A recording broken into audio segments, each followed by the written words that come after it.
नमस्कार. मी कोमल चौकर, BMM सचिव. आजच्या लेखक तुमच्या भेटीला या कार्यक्रमात तुमचं मनःपूर्वक स्वागत करते.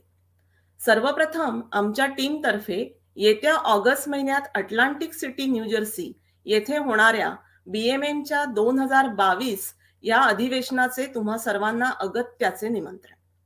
अधिवेशनाचे रजिस्ट्रेशन सुरू झाले आहे, तेव्हा लवकर आपले बुकिंग करून आम्हाला भेटायला अटलांटिक सिटी, न्यू जर्सी येथे नक्की या. आम्ही वाट बघतोय. तर मंडळी, आजच्या भागात आपण भेटणार आहोत ऑरेंज काउंटी, कॅलिफोर्निया येथील लेखक अमित भावे यांना. नमस्कार अमित, मनःपूर्वक स्वागत. नमस्कार, मी अमित भावे. सर्वप्रथम BMMच्या लेखक तुमच्या भेटीला या उपक्रमाअंतर्गत तुम्ही आज मला बोलायची संधी दिलीत त्याबद्दल कोमल तुझे आणि BMMच्या इतर सर्व कमिटी मेंबर्सचे मी मनापासून आभार मानतो. तर मी मूळचा मुंबईचा. माझं शालेय शिक्षण पार्लेटेक विद्यालयातून झालं. नंतर पुणे विद्यापीठातून मी इंजिनिअरिंगची पदवी घेतली आणि इथे अमेरिकेत आल्यावर कम्प्युटर सायन्समध्ये मास्टर्स केलं. तर आता गेली 20-21 वर्षे मी IT क्षेत्रात कार्यरत आहे. छान. तर मग आता आपण जास्त वेळ न घालवता इंटरव्ह्यूकडे वळूया. तर अमित, तुला लेखनाची आवड लहानपणापासूनच होती का? हो, मला लेखनाची आवड लहानपणापासूनच होती. मी शाळेत असताना थोड्या कविता वगैरे केल्या होत्या. त्या काही कुठे प्रसिद्ध वगैरे झाल्या नव्हत्या, पण नंतर बहुतेक करिअरच्या घाण्याला झुंपलो गेल्यामुळे ती आवड काहीशी मागे पडली. इथे अमेरिकेत आल्यावर साधारण 2005 पासून आता ती पुन्हा मी जोपासत आहे. छान छान. मग ही पुस्तकं प्रकाशित होण्याआधी इतर असं काय लेखन केलं होतंस? हो, इतर थोडं बहुत लेखन केलं होतं मी. तर 2007 साली शोध मराठीपणाचा ह्या एका संपादित पुस्तकात पसायदानाची आच हा माझा एक लेख प्रकाशित झाला होता. ग्रंथालीचं ते प्रकाशन होतं आणि अरुणा ढेरे, दिनकर गांकल आणि भूषण केळकर यांनी ते पुस्तक संपादित केलं होतं. अरे वा. नंतर 2008 साली सृजन अब्रॉड या एका कविता संग्रहात अश्रू ही माझी एक कविता प्रकाशित झाली होती. नंतर 2009 साली टकीला टकाटक या आणखी एका संपादित पुस्तकात इंग्लिश तारक की मारक असा एक लेख मी लिहिला होता. ते सुद्धा ग्रंथालीचं प्रकाशन होतं आणि भूषण केळकर यांनी ते संपादित केलं होतं. नंतर 2015 साली BMMचं लॉस एंजेलिस येथे अधिवेशन भरलं होतं. तर त्या निमित्ताने मी इथल्या काही मुलांचे इंटरव्ह्यूज घेतले होते. तर त्यावर आधारित एक लेख सकाळमध्ये छापून आला होता. नंतर 2019 साली 3 शॉर्ट फिल्मसाठी मी पटकथा आणि संवाद लिहिले होते. आणि गेल्याच वर्षी अंक निनादमध्ये या दिवाळी अंकात माझी एक गोष्ट प्रकाशित झाली आहे. तर हे आतापर्यंत प्रकाशित झालेलं माझं साहित्य. गुड. पण मग तुला म्हणजे अमेरिकेत राहत असताना पण मराठीमधून पुस्तकं लिहावी असं का वाटलं? हा, खूपच छान. आता सगळ्यात सोपं उत्तर द्यायचं झालं तर माझं शालेय शिक्षण मराठीतून झाल्यामुळे तो माझा एक कम्फर्ट झोन आहे. बरोबर. पण गमतीचा भाग सोडला तर त्यामागे अजूनही काही कारणं होती. सगळ्यात महत्वाचं कारण म्हणजे माझ्या मुलीला मराठीची आवड लागावी, तिचं मराठीचं ज्ञान वाढावं किंवा तिला मराठी गोष्टींची माहिती व्हावी, हा एक प्रमुख हेतू होता. आणि या पुस्तकासाठी म्हणजे व्यक्तछटा या पुस्तकासाठी मी जे विषय निवडलेले आहेत त्यावर मराठीत फारसं लेखन होत नाही किंवा माझ्या वाचनात ते आलं नव्हतं. तर म्हणून मला मुद्दामून ते विषय मराठी वाचकांसमोर मांडायचे होते. आणि मनतरंग आणि व्यक्तछटा या दोन्ही पुस्तकाच्या निमित्ताने मी 2 अनोखे प्रयोग केलेले आहेत. तर ते मराठी पुस्तकांसाठी नक्कीच नाविन्यपूर्ण आहेत. म्हणून मला ते दोन्ही मराठीत करायचं होतं. गुड. पण म्हणजे आजच्या मोबाईल आणि इंटरनेटच्या जगामध्ये मराठी भाषा, मराठी पुस्तकं आणि एकंदरीतच वाचन संस्कृती याबद्दल काय तुला वाटतं? कारण आजकाल मुलं जास्त काही वाचत वगैरे नाही का? हो, बरोबर आहे. तर मुळातच भाषा या संकल्पनेविषयी मला खूपच आकर्षण आहे. मला असं नेहमी वाटतं की भाषा ही फक्त भाषा नसते, तर ती एक परिपूर्ण संस्कृती असते. ती भाषा बोलणाऱ्या लोकांच्या जगण्याचा तो सामूहिक अनुभव असतो. आणि आपण बघायला गेलं तर मानवाच्या उत्क्रांतीपासून आपण जवळजवळ 6500 भाषांची निर्मिती केलेली आहे. पण गेल्या 50 ते 60 वर्षात ह्यातल्या 570हून अधिक भाषा मृत झालेल्या आहेत. म्हणजेच आपण त्या गमावलेल्या आहेत. बरोबर. तर मराठीची इतकी भयानक परिस्थिती नाहीये. पण हे जे बदलतं तंत्रज्ञान आहे त्याचा मराठी लेखकांनी मराठीच्या विस्तारासाठी जरूर वापर करून घेतला पाहिजे. आजकालच्या पिढीची व्हिज्युअल लिटरसी ही खूपच वाढलेली आहे. बरोबर. त्यांना ऑडिओ व्हिडिओ स्वरूपातलं जास्ती आवडतं. तर मराठी लेखकांनी सुद्धा त्यांची पुस्तकं ई-बुक किंवा ऑडिओ बुक्स या स्वरूपात प्रसिद्ध केली पाहिजेत किंवा पॉडकास्ट हे जे एक मीडियम आहे त्याचाही वापर त्यांच्या लेखनासाठी, त्यांच्या विस्तारासाठी केला पाहिजे. आपण मराठीत नेहमी म्हणतो की वाचाल तर वाचाल. हे अगदी आजही खरं आहे. आपण कोणत्या साधनावर किंवा कोणत्या फॉर्मॅटमधली पुस्तकं वाचतोय ते महत्वाचं नसून आपण वाचतोय की नाही किंवा किती नियमितपणे वाचतोय ते जास्ती महत्वाचं आहे. आणि माझ्याबद्दल बोलाल तर BMM इथे उत्तर अमेरिकेत अनेक शहरातून मराठी शाळा चालवतं. कॅलिफोर्नियातल्या सेरिटॉस या शाळेत सुद्धा मी जवळजवळ 5 वर्ष मराठी शिकवायचं काम केलेलं आहे. गुड. आणि योगायोगाचा म्हणशील तर उद्या म्हणजे 27 फेब्रुवारी हा दिवस आपण मराठी राजभाषा दिन म्हणून साजरा करतो. तर त्या निमित्ताने आपण सर्वजण मनात एक विचार करूया की आपण घरात तरी मराठी बोलूया.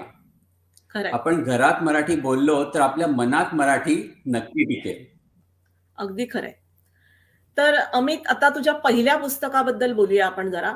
तर तुझं पहिलं पुस्तक आहे व्यक्तछटा. तर ही कल्पना कशी सुचली तुला? हो, तर व्यक्तछटा तर मुळात व्यक्त होते ती व्यक्ती आणि आपण सर्वजण व्यक्त होण्यासाठी वेगवेगळ्या माध्यमांचा वापर करतो. म्हणजे लेखन असेल किंवा संगीत, चित्रकला, नृत्य, नाट्य. तर मला स्वतःला व्यक्त व्हायला लेखन हे माध्यम जास्ती आवडतं. कारण त्यामध्ये विचारांचं स्वातंत्र्य तर मिळतंच, पण शब्दांचा नेमकेपणा साधता येतो. म्हणजे मला काय म्हणायचंय ते मला अत्यंत प्रभावीपणे इतर लोकांना किंवा वाचकांना सांगता येतं. बरोबर आहे. आणि मी वेगवेगळ्या विषयांचं नेहमी वाचन करत असतो. म्हणजे नुसते सामाजिक समस्या नसतील, पण आंतरराष्ट्रीय व्यापार असेल, उद्योगधंदे, तंत्रज्ञान, तर अशा या वेगवेगळ्या विचारांच्या माझ्या छटा या गोष्ट रूपाने मी व्यक्त केलेल्या आहेत. म्हणूनच या पुस्तकाचं नाव व्यक्तछटा. गुड. छान. पण ह्या पुस्तकाचं असं वेगळेपण असं कशात आहे? हो, तर ह्या पुस्तकाच्या निमित्ताने मी एक वेगळा आणि अनोखा प्रयोग केलेला आहे. तर प्रत्येक कथेला अनुसरून मी एक हायकू रचलेली आहे. तर आता तुम्हाला माहीतच असेल की हायकू हा एक जपानी काव्य प्रकार आहे. 5-7-5 अशा मात्रांमध्ये 3 ओळींचा हा काव्य प्रकार असतो. तर सर्वसाधारणपणे आपण सर्वच जपानी काव्याला हायकू असं म्हणतो. पण खरं तर त्यात 2 प्रकार आहेत. निसर्गावर आधारित काव्याला हायकू असं म्हणतात आणि मानवी भावना किंवा विनोदी ढंगाने जाणाऱ्या काव्याला सेंद्रिय असं म्हणतात. या पुस्तकाच्या गरजेप्रमाणे मी दोन्ही प्रकारचं काव्य केलेलं आहे. तर प्रत्येक कथेला अनुसरून अशी एक हायकू रचलेली आहे. तर मराठीतला हा एक अनोखा प्रयोग आहे. गुड. पण या पुस्तकात तू आंतरराष्ट्रीय व्यापाराविषयी काही गोष्टी लिहिल्या आहेत. तर त्याबद्दल काही सांगशील का तू? आणि मराठी भाषेत असं व्यापार विषयक म्हणजे काही लिहिणं ही संकल्पनाच खूप वेगळी आहे, नाही का? तर ती कशी काय सुचली तुला? हो, नक्कीच. तर आपण नेहमी म्हणतो की मराठी माणूस आणि व्यापार किंवा उद्योगधंदा हे समीकरण काही जमत नाही. तर आजकाल परिस्थिती नक्की बदलतेय.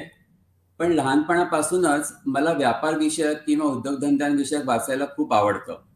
मी असं वेगवेगळ्या प्रकारचं वाचन करत असतो. आणि इथे अमेरिकेत आल्यावर तर मार्केट इकॉनॉमी किंवा कॅपिटलिझम हे अतिशय जवळून मला बघता आलं. आणि सध्या अमेरिका आणि चीन यांच्या दरम्यान जे ट्रेड वॉर आपण म्हणतो जे चालू आहे, तर त्याविषयी सुद्धा मी खूप वाचतो. तर आता चीनबद्दल म्हणशील तर चीन ह्या सर्व क्षेत्रात किंवा सर्व आधुनिक तंत्रज्ञानाच्या क्षेत्रात घुसखोरी करत आहे किंवा दडपशाही करत आहे. आणि त्याचं एक उदाहरण म्हणजे रेअर अर्थ मटेरियल्स. तर ह्या क्षेत्रात चीनने जवळजवळ कब्जा घेतलेला आहे. म्हणजे अमेरिकेला सुद्धा काहीही करता येत नाहीये. आणि त्यासाठी गमतीचा भाग असा आहे की चीन कोणत्याही मार्गाचा अवलंब करतंय. म्हणजे काही काही वेळा तर ते मार्ग अनैतिक सुद्धा आहेत. म्हणजे सायबर हल्ले असू देत किंवा श्रीलंकेसारख्या छोट्या देशाला कर्जबाजारी करून त्यांना आपल्या वेठीस धरण्यासारखे प्रयत्न असू देत, तर चीन जोरात मुसंडी मारायचा प्रयत्न करतोय. म्हणजे हे जे तंत्रज्ञान आहे 5Gच्या रिलेटेड असेल किंवा इलेक्ट्रिक व्हेइकल्सच्या रिलेटेड असेल, तर ह्या क्षेत्रात अमेरिका, चीनच नाही तर जर्मनी, जपान, दक्षिण कोरिया, तैवान, अगदी भारत सुद्धा पुढाकार घ्यायचा प्रयत्न करतोय. तर ह्या सर्वांविषयी मला मराठी वाचकांच्या मनात जागरूकता निर्माण करायची होती. चीनचे हे जे छुपे प्रयत्न चालू आहेत त्याबद्दल किती भयानक परिस्थिती आहे ती मराठी वाचकांसमोर मांडायची होती आणि म्हणून मी काही गोष्टी या मुद्द्यांवर लिहिलेल्या आहेत. गुड. तर या पुस्तकामध्ये तू आयुर्वेदाविषयी पण लिहिलेलं आहेस. तर ह्या मागची संकल्पना काय होती? हो, तर मी स्वतः खूपच हेल्थ कॉन्शियस आहे. तर माझे सारखे स्वतःवरच वेगवेगळे प्रयोग चालू असतात. त्यामुळे खरं तर माझी बायको खूप टेन्शनमध्ये असते. तेच मी म्हणणार होते की बापरे, तुझ्यासाठी स्वयंपाक करायचा म्हणजे कठीण नाही का? हो, खरंय ते. तर कधी माझं फॅट चालू असतं की आता ब्राऊन राईसच खायचा, तर कधी नुसतं सॅलड्स खायची. तर आणखीन थोड्या दिवसांनी मी साखर बंद करेन किंवा तेल बंद करेन, असं काय काय चालू असतं. पण हे सगळं करताना माझं एक लक्षात येत होतं की त्याचा माझ्या शरीरावर फारसा काही परिणाम होत नव्हता. किंवा या सगळ्या गोष्टी आहेत ना त्या मी मनापासून करत नव्हतो, काहीतरी बळजबरीने माझ्याकडनं केलं जात होतं. म्हणून मी आयुर्वेदात काही लिहिलंय का किंवा आयुर्वेदात काही सापडतंय का ते वाचायला सुरुवात केली. आणि या सगळ्या गोष्टींकडे बघायचा माझा पर्स्पेक्टिव्हच बदलून गेला. म्हणजे हे खूपच विलक्षण होतं की आयुर्वेदात सर्व शरीराचा एकत्रित विचार केलेला आहे. नाही तर सध्या आपल्याला काय सवय झाली आहे की आपण उठसूट प्रत्येक स्पेशलिस्टला गाठतो.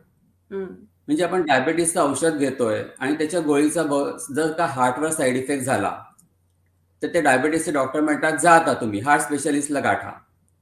पण आयुर्वेदात तसं नाहीये. सर्व शरीराचा एकत्रित विचार त्यामध्ये केलेला आहे. आणि नुसतं एवढंच नाहीये, तर आयुर्वेद शरीर आणि मन अशा दोघांचा विचार करतं. आणि आपण जर का मानसिक संतुलन योग्य प्रकारे राखलं तर कित्येक शारीरिक व्याधी होण्यापासून आपण स्वतःला बचाव करू शकतो. आणि म्हणूनच आपला आहार सुद्धा सर्व समावेशक असायला हवा. एक वगळलंय, ते वगळलंय, उद्या एकच खातोय, उद्या दुसरंच काहीतरी खातोय, हे बरोबर नाही असं मला जाणवलं.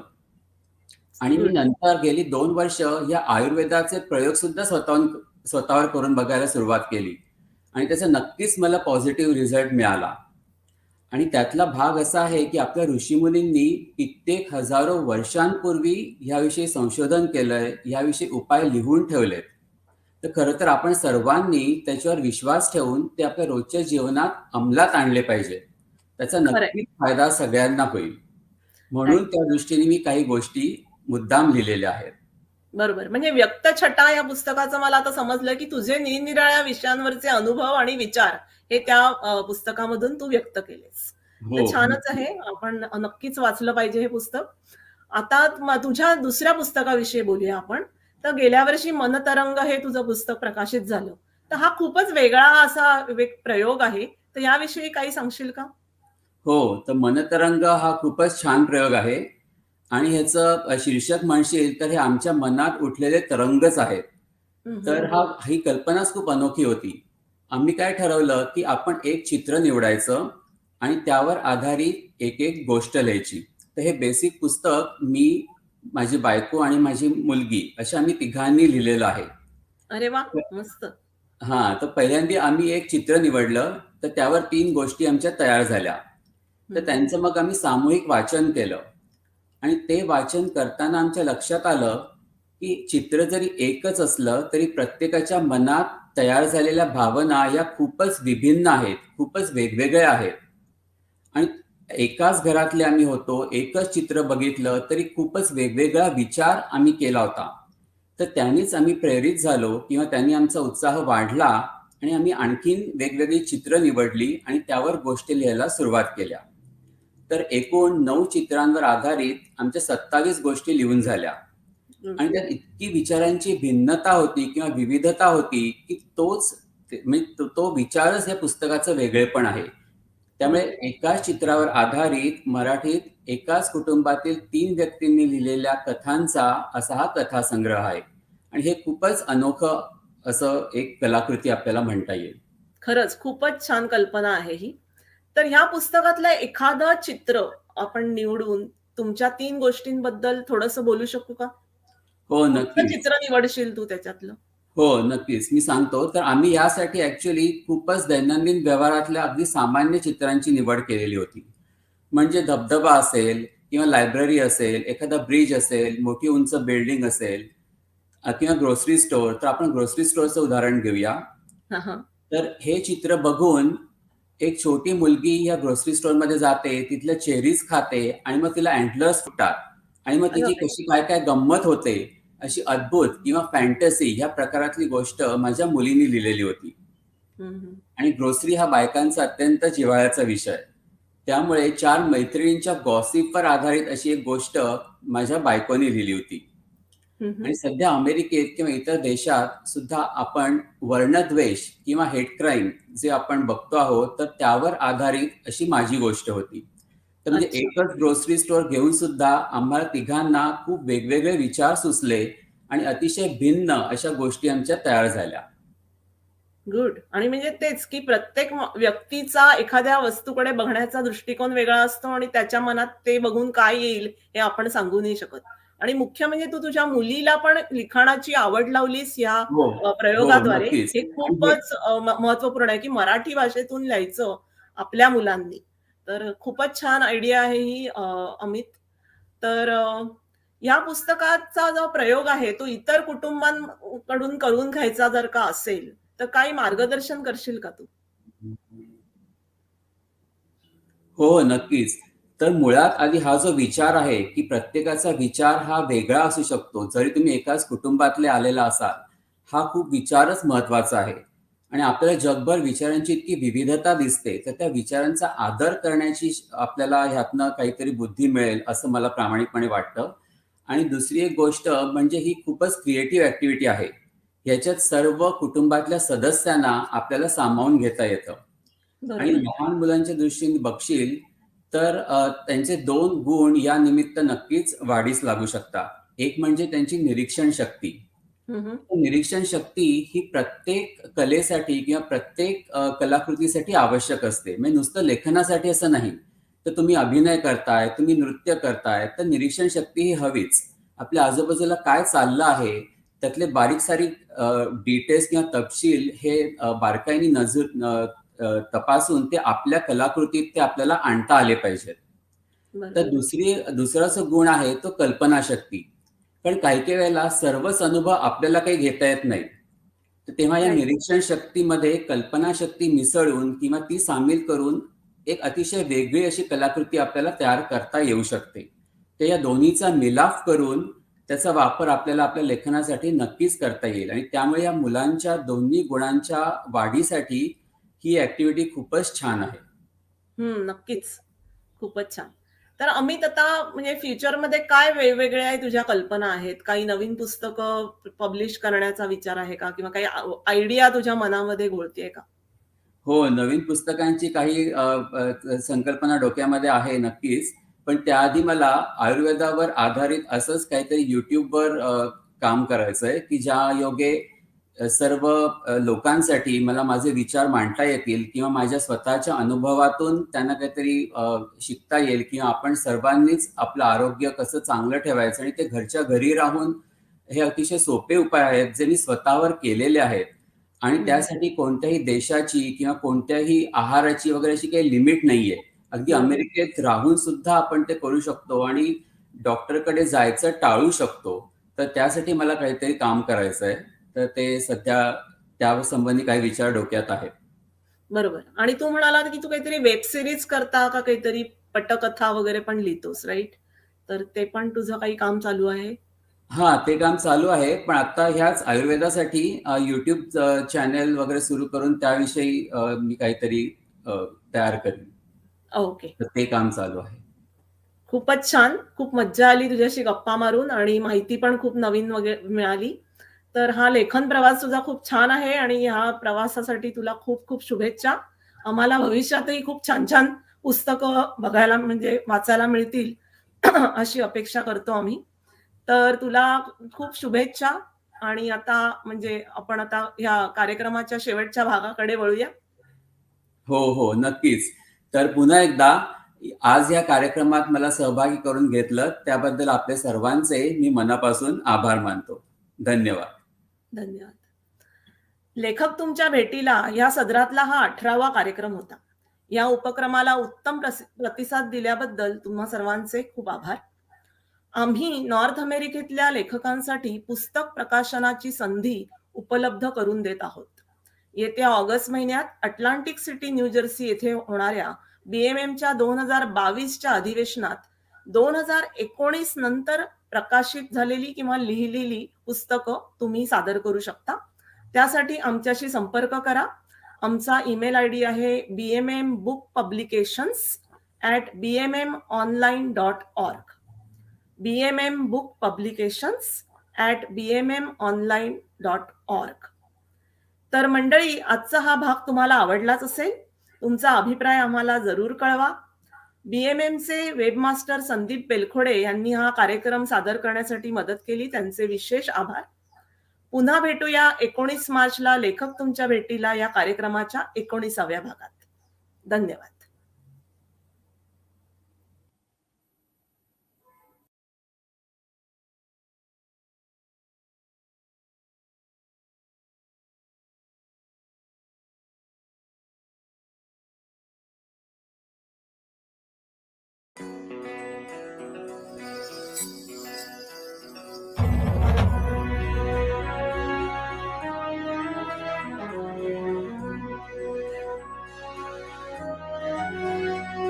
उगवेल पुन्हा तो सूर्य जाळून काळोखाच्या लाटा.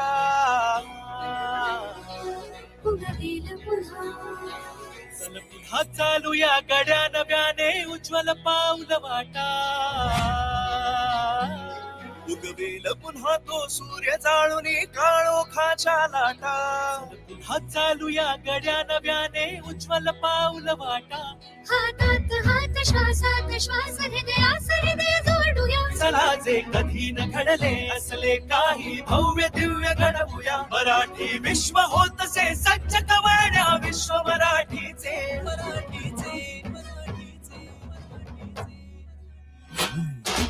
आस मराठी आस मराठी श्वास मराठी रे. मराठी आस मराठी श्वास मराठी